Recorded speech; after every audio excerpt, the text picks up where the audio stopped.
Ils sont de plus en plus nombreux à s'offrir, à coups de pédale, des tribulations le long des berges du fleuve sauvage. La Loire à vélo, un succès régional qui donne un souffle vert au tourisme ligérien. Sur ce parcours, un écrin, le parc de Chambord, pour un joyau, son château. En ce jour de juillet, difficile de trouver une place pour son vélo. Pourtant, tous les cyclistes ne sont pas des visiteurs du château. Beaucoup se contentent d'un pique-nique dans le parc. Les gens vont éviter d'acheter quelque chose en boutique parce qu'il ne faut pas trop se charger.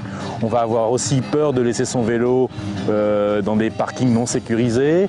Et donc ces gens-là, ils ont également un cheminement et je dirais un agenda à tenir. Donc ils vont transiter. Pour ces cyclistes espagnols, la pause devant le château ne durera que le temps de quelques coups de pompe.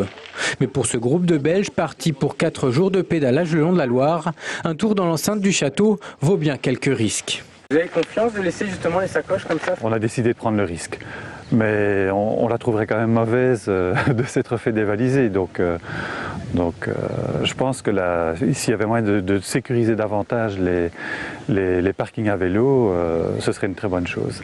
Inciter les cyclistes à visiter en leur proposant des parkings à vélo sécurisés ou, beaucoup plus impopulaire, leur faire payer l'accès au parc. Certains châteaux s'interrogent pour savoir comment bénéficier davantage des touristes à vélo. Non loin de là, à Tavers, on est loin de se poser ces questions.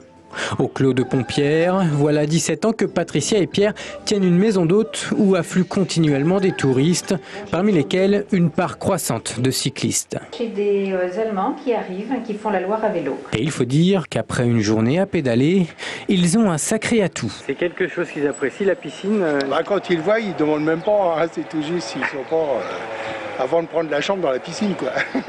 Les chambres d'hôtes, grandes gagnantes de la Loire à vélo. En plus d'un confort bien mérité, les cyclistes apprécient le concept même des chambres d'hôtes.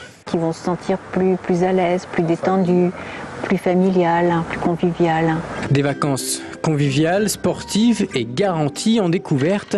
Au final, les grands gagnants de la Loire à vélo, ce sont sans doute les cyclistes eux-mêmes.